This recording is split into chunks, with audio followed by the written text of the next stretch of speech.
Hey horror fans, welcome back to Room 237, coming at you with another movie review.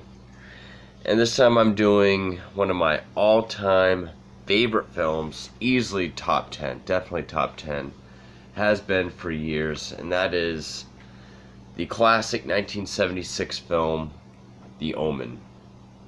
Love The Omen.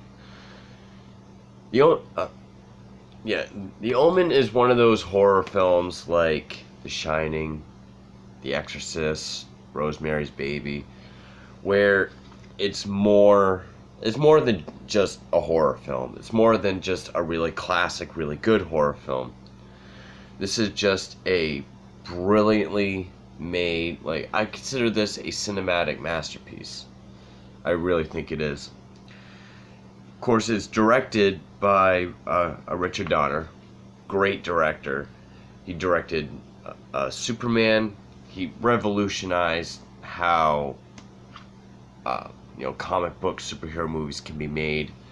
He has an uncredited directing role for Superman 2, which is my favorite Superman film. Actually, the Donner cut just got released in the last few years. He directed The Goonies, directed all four Lethal Weapon films. He directed The Toy with Richard Pryor. This is my favorite Richard Donner film. And the whole thing about this movie, music by Jerry Goldsmith, one of my favorite composers, has a killer fucking cast. Gregory Peck, David Warner, Lee Remick. I can never remember the name of the nanny.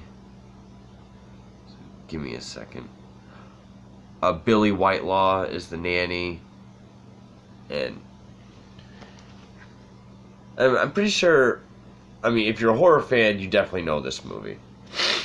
It was remade 2006, which I haven't seen since 2006. I know it's shit. I'm watching it next.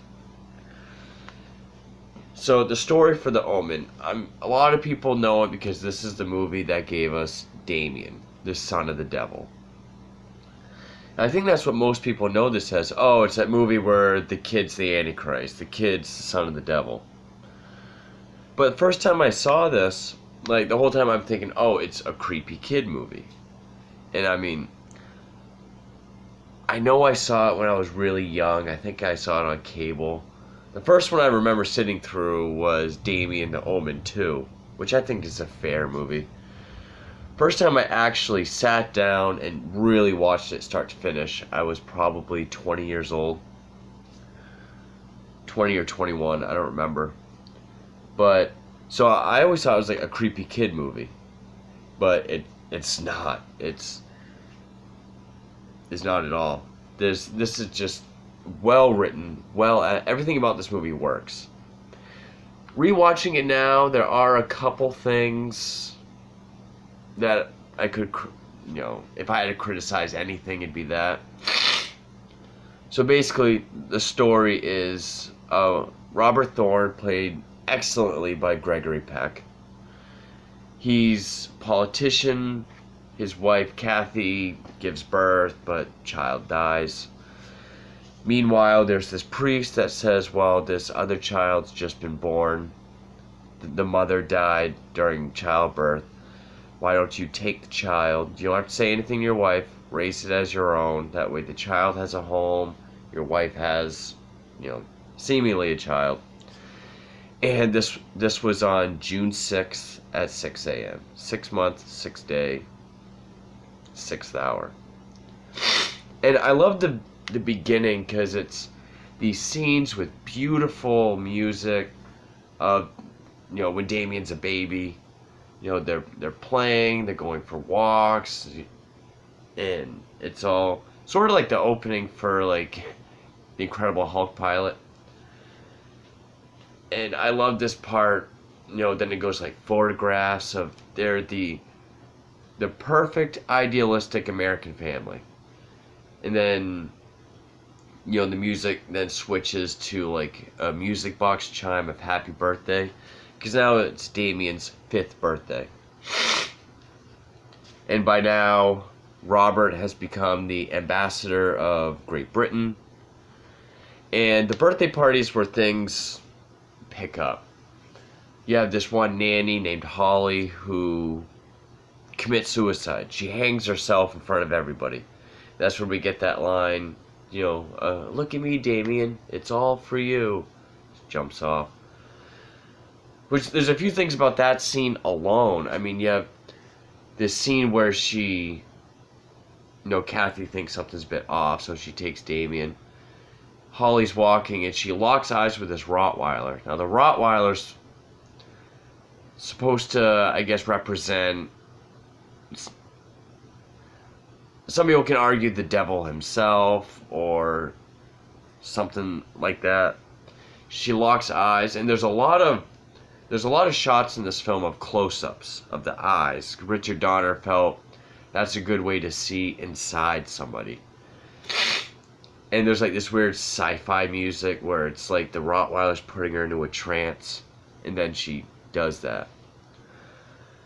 And also, a great thing about that is, any other movie, I can't remember if the remake does it, I'm sure it does, where when she jumps, you see it from far away.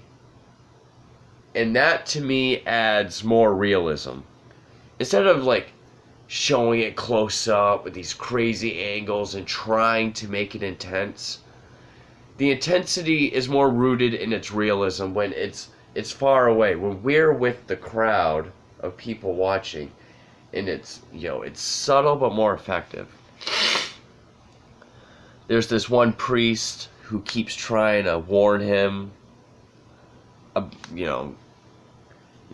Antichrist, wife's in danger, all this. He keeps, Robert keeps thinking, this guy's nuts. There's a photographer named Keith, played by David Warner, and David Warner is one of my favorite parts of this movie. He's a great actor. He's one of my favorite, British actors. He was in Titanic. He's the guy that's always doing shit with Billy Zane.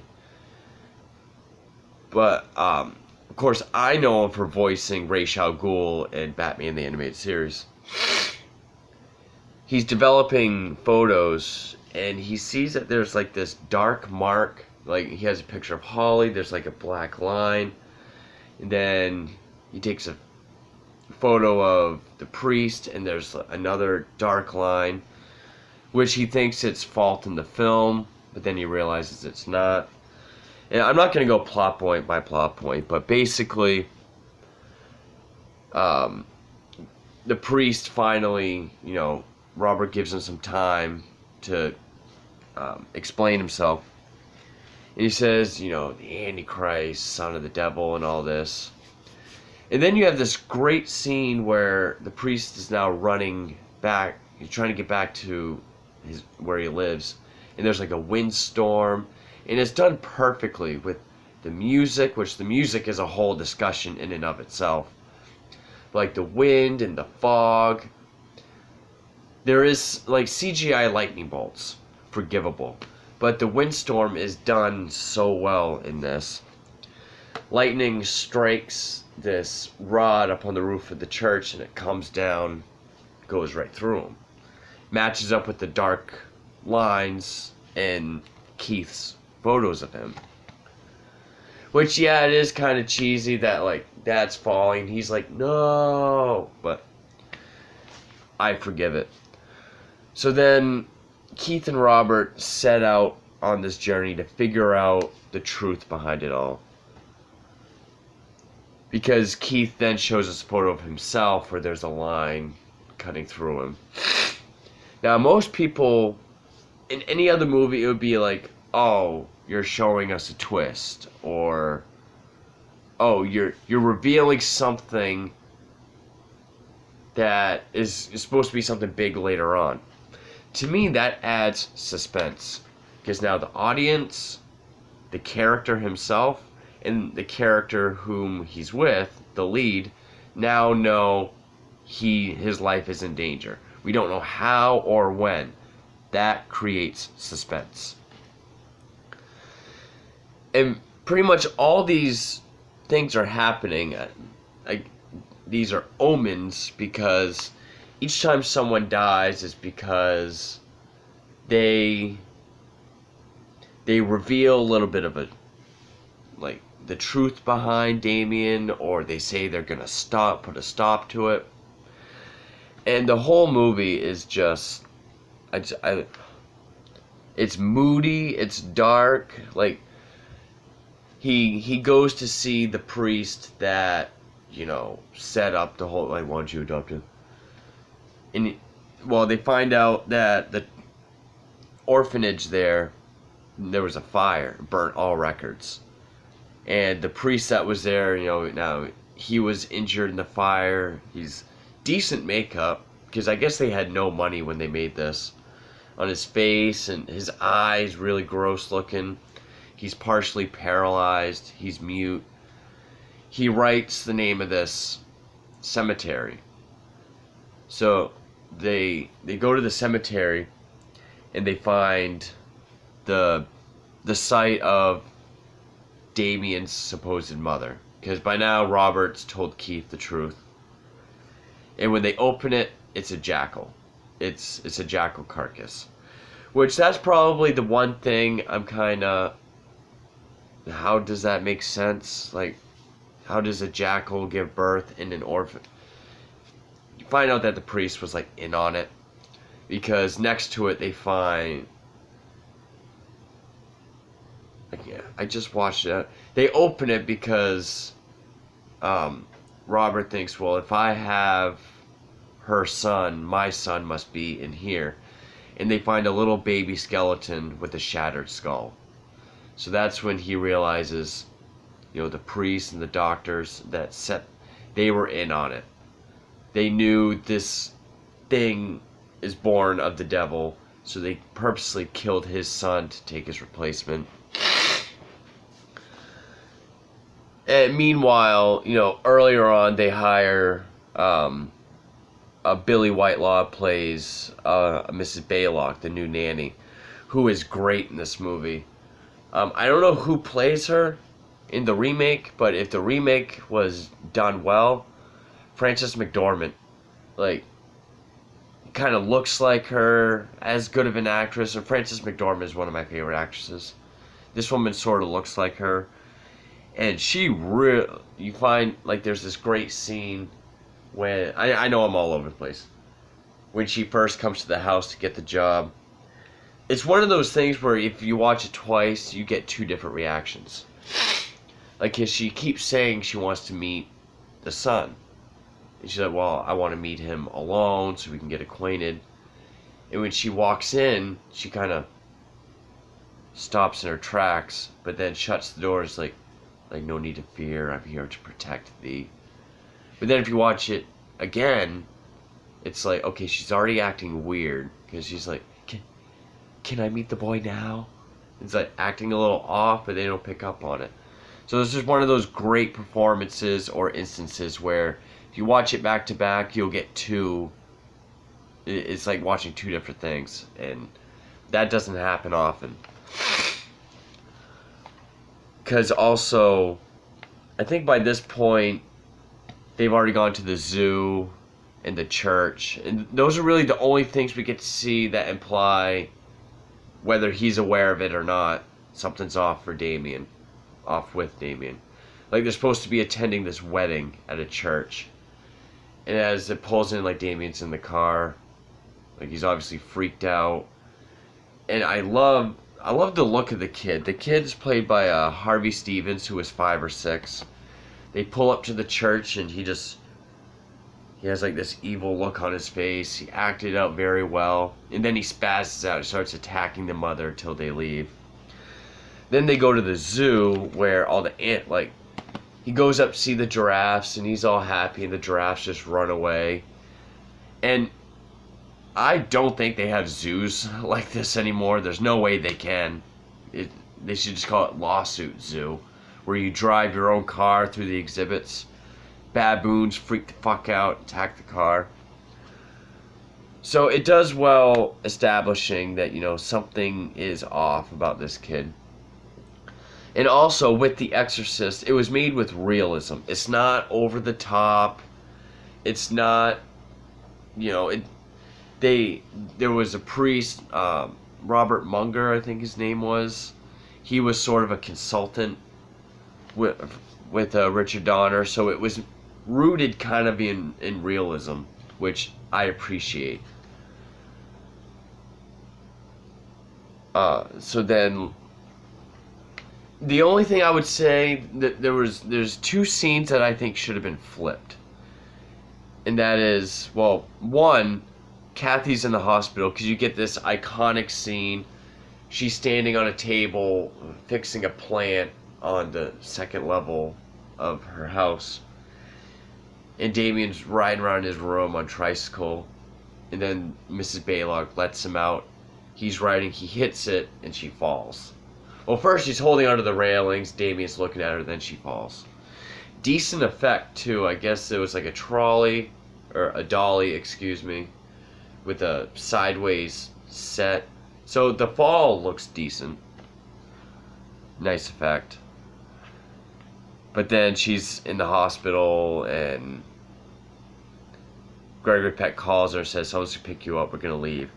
And she's wearing like, it's like this see-through kind of overrobe over her other robe. She's trying to take it off so it's over her face, and you get this great, intense scene where Mrs. Baylock's coming at her. All you see is this, with Jerry Smith's score, up close of Lee Remick, like with that white see-through veil over her face, it's haunting looking, great acting with the eyes. And of course, Jerry Goldsmith's score is like that chanting, Ave, baby, most she gets pushed out the window. And so, there's this great, I keep saying great scenes, they're all great scenes. Gregory Peck is, he finds out about his wife, who's now finally dead. And so it's like, he's laying on a pillow like this, and he's quoting this poem from Revelations to David Warner, and he's like, Kathy is dead. I want Damien dead too. But then in the next scene, they go to this ruined city, and this guy gives him a set of daggers, says you have to kill him, you have to look for the symbol of 666. So then in that scene, he's just like, he wants me to kill a child? I'll have no part of it. I can't kill him. Maybe he's wrong. So it's just like he goes from wishing death upon Damien to being told how he can do it, and then I just feel like it should have been flipped. Kind of like the spider crawl in The Exorcist. It was too early in the film. So he throws the daggers, and David Warner goes to retrieve them. And when I first saw this, I thought it was supernatural. There's like a truck carrying plate of glass. The guy gets out of it, but you see him bump into, with his leg, the e-brake. And then that's when you see it kind of fall on its own. So it's not really supernatural. I caught it this time watching it, and I appreciate it more. So the truck rolls, hits something, glass comes, decapitates him. Great effect. And so then, the ending, he gets Damien, brings him to the church, and the kid acted it very well. They're on the altar, and he's holding him, and as the kid's crying, saying, please daddy, no, it's kind of heartbreaking. I mean, I normally don't care for kids in movies, but it's just like, the kid doesn't realize what's going on, and Gregory Peck has that moment where he's kind of like, am I really going to stab my son? It's conveyed beautifully, and you're really going with Gregory Peck through this whole thing. Cops come in, shoot him. It's like this slow-mo. I guess originally, both of them were supposed to be dead. He did stab Damien, then he got shot. But they decided to shoot this other ending. It's his funeral. Camera pulls back, and you see back to Damien, who turns around, looking all serious. And originally, it was supposed to end with him just... But when Harvey Stevens kept cracking up, he's a young kid, he kept cracking up with the camera right in his face. So he kept saying, don't laugh, don't laugh. But he kept laughing. So they shot it that way anyway, and realized it was creepier to just have that kid just give like a little grin and then end. great ending. Jerry Goldsmith, I think he was nominated for an Oscar either 11 or 17. They both sound right. For Best Original Score. He won it for this. And he completely deserved it. It's one of my favorite scores. Even though a lot of it is like satanic chanting, you do get lots of like when it really picks up. Ave, da-na-na, baby moose, da-na-na. I love that. It's all beautiful, brilliantly acted. There's not a bad actor of the bunch. The only other things, other than those scenes being flipped, I guess Keith and Robert, when they're talking about the priest that got the rod through him, he supposedly had a 666 birthmark on his thigh.